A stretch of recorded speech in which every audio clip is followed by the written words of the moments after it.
Hello, good afternoon. My name is Sally Lopez, and I'm here to present my Madeira Induction Consortium presentation.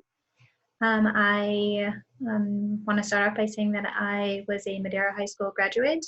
I also attended CSUMB to receive my BA in Liberal Studies. I also went to Fresno State, where I received my Master's in Education. And I also attended Tulare County Office of Education Impacts Program to receive my Early Childhood Special Ed credential. I'm currently an Early Start teacher, and I work with children 0 to 3 doing home visitation. And I also we also have a toddler classroom where we have the parent and child come to the toddler classroom once a week as well. Just a little bit about my background. I was raised in Madeira. I did attend all of the Madeira High School, the Madeira Unified School District schools. I taught private preschool for many, many years. And that's kind of where I found, where I found my love for teaching little children. I have been working at Early Start for about 5, going on 6 years.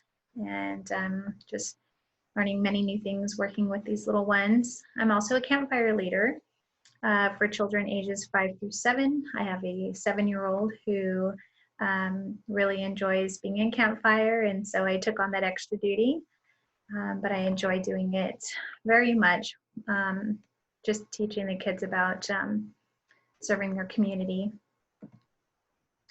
So going into my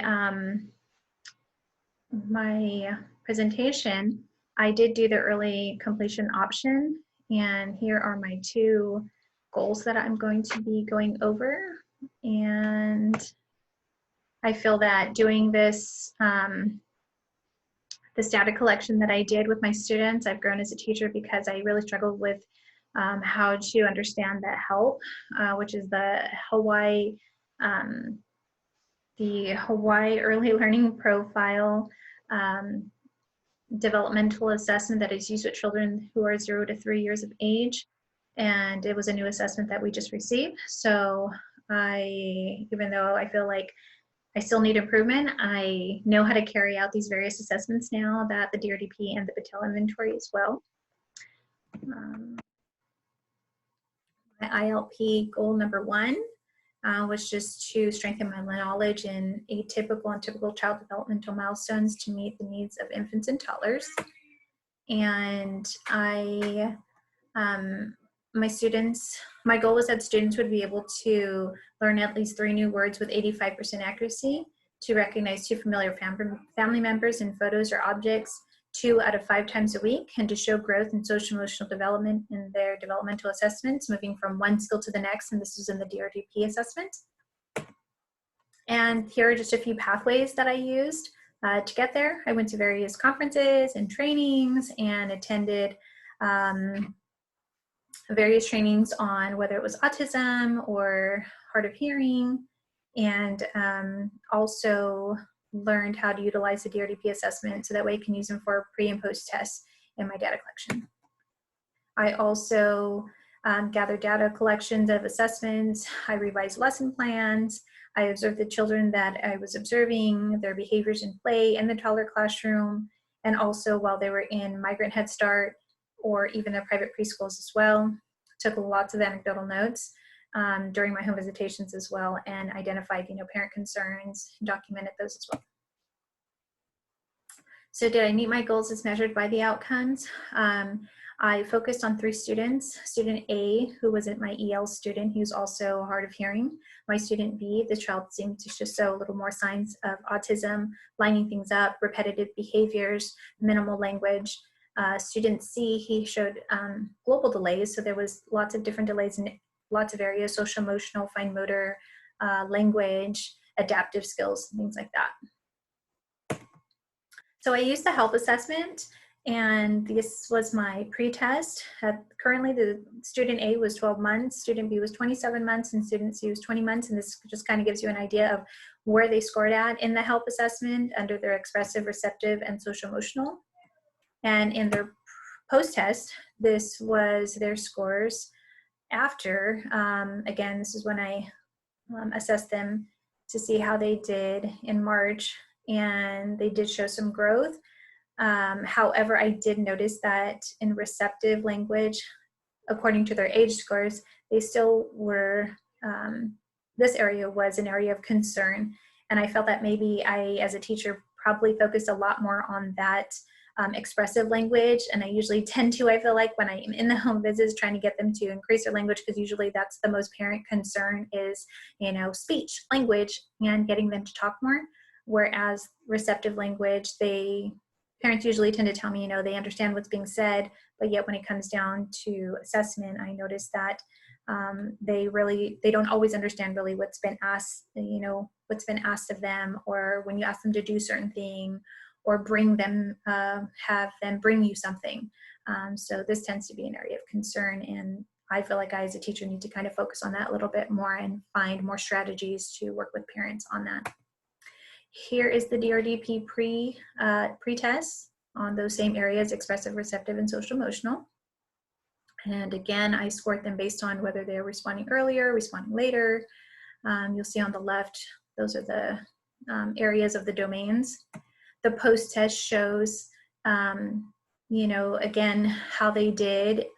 Most of them tended to move from one area to the next area, while I believe in social emotional, student A and C kind of remained the same, didn't really move to levels in that area, but student B did. He showed a lot of growth actually in the social emotional, which I got to see in his private preschool, in our toddler classroom, and during his home visits as well. So the results was that all 3 students, according to the help, will increase word approximations at least 3 words, and student A and B did increase at least 3 new words. However, student C only increased to 1 word. The other result was that as far as family members, recognizing family members in photos, student A recognized family members in photos, while student B didn't recognize family members, but did recognize his shoes, which was his object. And student C had challenges with that, had difficulty recognizing family members or objects. And mom did say that, you know, she tried practicing with her phone and, you know, with pictures around the house, but he just didn't have that attention span. And again, this is my child with global delays. The other result was in social emotional. And according to the DRDP, it showed that student B did show growth in social emotional domains. He did move from exploring earlier to exploring later, and the other 2 students did not move. However, 3 students, according to the help, all 3 students actually increased from 3 to 5 months according to their age scores. So they still showed growth in this area as related to the help assessment. Maybe it didn't show in DRDP, but it did show in the help. So that was still good to see that they still did make some gains in that area. For my ILP number 2, I was focused on the routine-based intervention, which is an interview that we do with parents, usually the first or second time we go into the home, and we talk to them about their day, pretty much their daily routine, and we find different concerns that the parent has. And I definitely developed a better understanding of the importance of listening and learning from families and caregivers, just being very sensitive to, you know, what they have to say, and then also managing just my own personal biases when I'm in the home. So I wanted my students to be able to transition. One was bedtime routine, so it was that they were going to transition during bedtime routines twice a week for 10 weeks with 85% accuracy that will be reviewed during periodic reviews. And I will show you how I did that in the next few slides. The other transition was that students would be able to transition from our toddler classroom or their migrant toddler classroom, which was actually student A who attended migrant Head Start, 2 out of 5 trials, and that will be evaluated also during their periodic reviews. Some of the pathways that I used to get there was to, again, go to various trainings. We had a RBI trained facilitator with Early Start who helped me go to one of her initial meetings, and I kind of got to watch her do it with the parents. And so to me, that was probably like the best thing because I'm a visual learner and I really need to see it to be able to do it with my family. So that was helpful. I also got a lot of information from the early staff meetings and attending life games as well. A couple of my students attended that, so I was able to kind of see them transition to stations as well. I created individual RBI strategies with parents on their like bedtime daily routines. I also did a task analysis to figure out how I was going to chart the toddler classroom transitions, and reviewed lesson plans to keep track of nighttime routines. And also we also decided towards the end of April, we extended our toddler class time as well, which seemed to help a lot with transitions. Using the RBI, I was planning to use anecdotal notes during my home visits and I was documenting from, again, September to March, and I was going to review them at their periodic reviews and also be able to see whether they accomplished it or not when I collected data from their pre-tests and their post-tests. So for student A, the routine that he needed to do was that the parent was going to give the child a bath, look through books, or sing songs, making sure to just turn off the TV in the bedroom. And for student B, he was going to have to do a bath, look through books, and then also give, the child was on allergy medication. That's what was keeping him up all night. And for student C, mom was planning to give him a small snack. They were going to look through books, but the biggest thing was turning off the lights and no interruptions from dad, who was arriving from work at 3 a.m. The child would normally tend to be awake because he wanted to play with dad.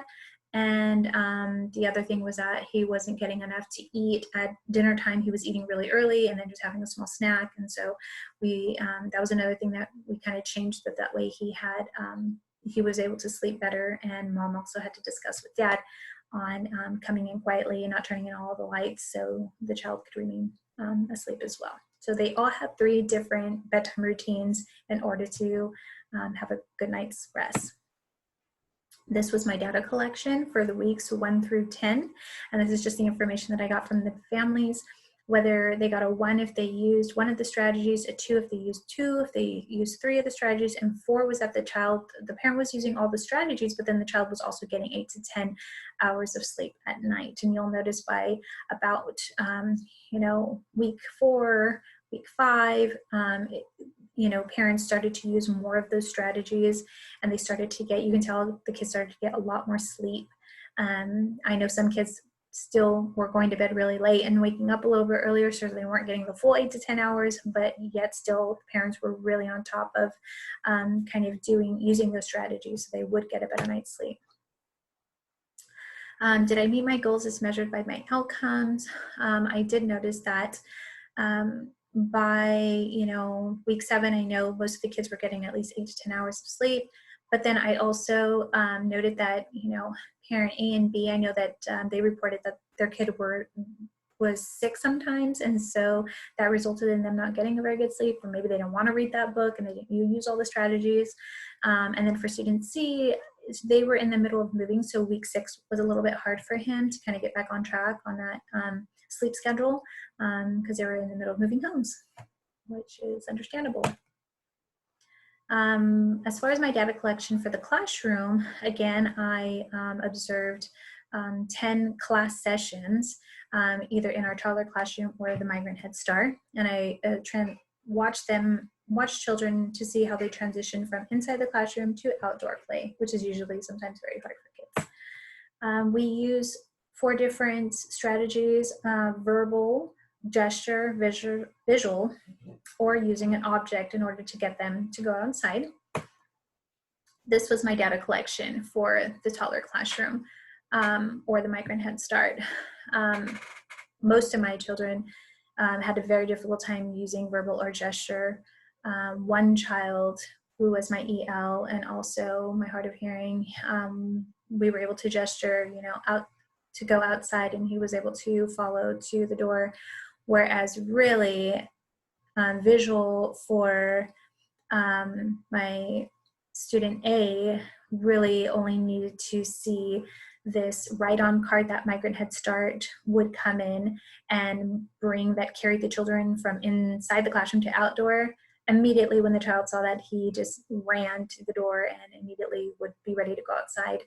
Whereas the visual that we use in the toddler classroom was a picture of a playground.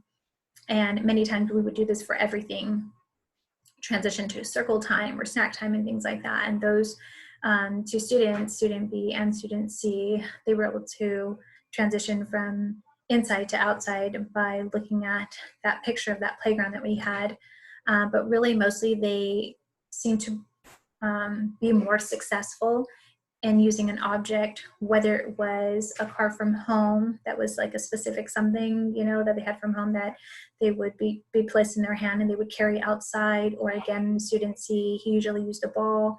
Mom didn't like to use a car because he would get fixated on the wheels. And so you really got to see that growth with my students being able to use either that visual or that object. And this is kind of how I scored them, student A, B, and C, based on those 10 sessions.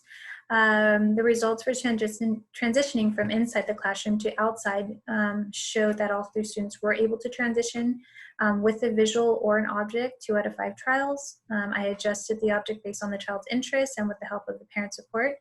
I also realized after scoring that I didn't really include the assistance of physical support, holding a student's hand or guiding them while on their way out to the door. Well, I think I really need to consider that the next time I collect my data. Student A, like I said, he saw the wagon, ran straight to the door. Student B, when you showed a picture of the playground or grandma placed that car in his hand, he knew that that was the time then to go outside. Whereas student C, sometimes when we showed him the picture, that was helpful, but then also when mom placed, you know, a favorite object in his hand, like it's usually one of our balls from the ball pit, he would line up from the door as well. But this student C, really needed a lot more physical prompting. I did notice that it was kind of like either, you know, holding his hand or guiding him again. And so that isn't something that I took into consideration when I was doing this, but I did notice that child C definitely needed a lot more of that physical prompting. So I learned a lot from doing this data collection with these 3 students. I've grown as an early intervention teacher by becoming familiar with these assessments, especially the new one, like the HELP, and really just being able to kind of see what areas that, you know, I as a teacher maybe am focused on a little bit more than others. And like I said, going back to that receptive, like I really, really need to share the importance of receptive language and what does it really look like? What does it look like a typical 2-year-old or 1-year-old versus atypical, you know, what the child really should be doing at this age. So I do feel like it has helped me to kind of organize how to better meet outcomes and also to be able to communicate to parents how they can help their child meet these goals at home as well. I've also just learned about, you know, how important transitions are and daily routines are in the home. I learned that, you know, it is really important that we use, you know, all of these different ways to assist our kids in transitions, whether it's using an object and using a visual or verbal, and really being able to maybe even let go of some of those, you know, those prompts, you know, that we're using, maybe not always use that object, and what else can we use so that way the child isn't always so dependent on, you know, using that object. Maybe we want them to be able to get to that verbal skill or even that gesture, you know. So I've learned a lot doing these data collections over this period of time.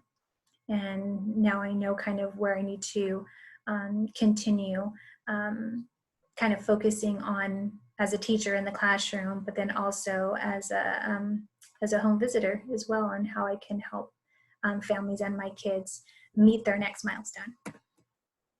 My next steps, I do plan on continuing my education and learning about different strategies by going to different conferences.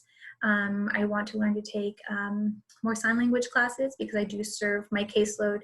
I do have a lot of hard of hearing children, so being able to teach them sign language is very important. And also I would like to do a training for early childhood educators on transitions in the toddler and preschool classroom. 5 years from now, I would say I hope to be completing, if not done, with my administrative credential, because that is a future goal of mine. And I think that that is definitely something that I would like to do, and hopefully, you know, continue my education as well, just taking more classes and learning more about special education, because there's always so much to learn. But this concludes my presentation, and I thank you so much for taking the time to watch this and learn about early start and early intervention. Thank you so much, and I hope you have a great day.